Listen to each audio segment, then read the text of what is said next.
is we've noticed over the years, they've never had a real problem with their first 5 games. It's the last 5 games. And look who they're playing on the 29th. Brand new addition, Jonathan Alder. And that's going to be something to watch because that's people are talking about them being a pretty darn good football team. But look at the bottom here. You got the big guys. You got Tecumseh and Bell Fountain. And well, look who they have on the 6th of October. Always we'll a good game. And we'll be there. So yeah. That's always, that'll probably have about the same amount of people here, if not more, for that one. Not more, yeah. As it goes on down later in the year. Hard to believe. Coaches getting done talking to their ball players.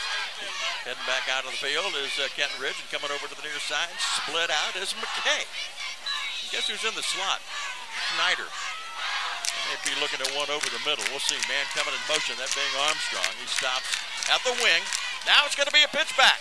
Heading up, got some running room. Boy, he didn't put his head down, but I'll tell you, coming up with some good yardage was Carson Jones. He kind of reminded me, you're going to have to help me here, Gary, the running back for Catholic Central, who did nothing but people just...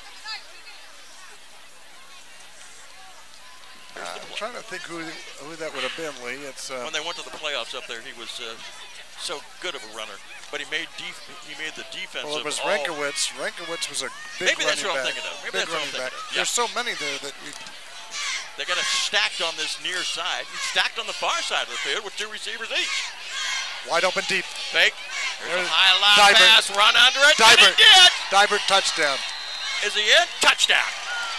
What a nice job on Dibert catching that football. But that play was, Gary, that play was the quarterback who got the ball up in the air and just playing it like a center fielder was Dibert, and down he came with it. Well, when we were at Kenton Ridge last year, that was one of the players we said you got to get that ball to, and we said it time and time again. We also said Armstrong, got to get the ball to Armstrong.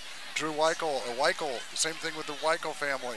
Those guys out there, you got to get the ball to them, get them in the end zone, and if you have that ball in the air with Dibert, no one's going to catch that ball other than he just goes up over the defender. Yeah. First touchdown of the season. Congratulations, Calvin Dibert. It's up, and it is good.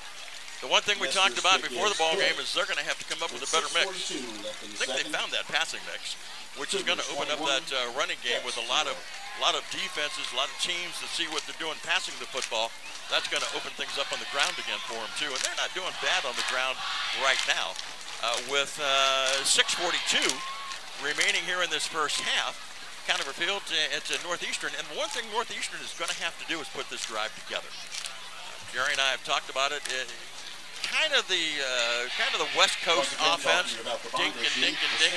But we're talking more like the Delaware offense, just 4 or 5 yards at a time.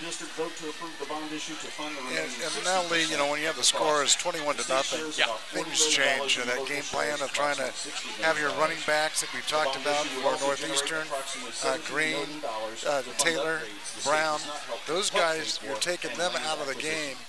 And you need to get them in a slot position, get them the short passes, and let them pick up the yardage that way. But I'm really impressed with the defense that Joel Murata has put together here. And Cristello on the offensive side, I wonder if they were listening to us last year. We said, you got to go to the air. And they are. I think they're going to find a lot of success this way this year. Depends on the defensive teams they run into. Shawnee always has a good defense. Those teams, but the way these backs and wide receivers are, this is going to be a fun season for Kenton Ridge Cougars. As long as they keep that momentum going into the last half of the year, the playoffs will be, at least the way they look today, the playoffs are going to be in sight, but that's a long way away. We are ready to go. Queen is back deep. Far side of the field is a Brown. Approaching the football. Nice end over end kick. Coming down in the direction of Max Queen at the 5, the 10, the 15. Cuts back to the middle of the 25-yard line and backs his way out to about the 28-yard line where it is going to be first down and 10. And I guess if there's ever a must drive, and this being just the first ball game, this is it. Well, that's Lehman's brother in there, number 15, Kayla. made the tackle on that and brought him down, but he did what he's supposed to do. Talking about Max Queen, he's going north and south.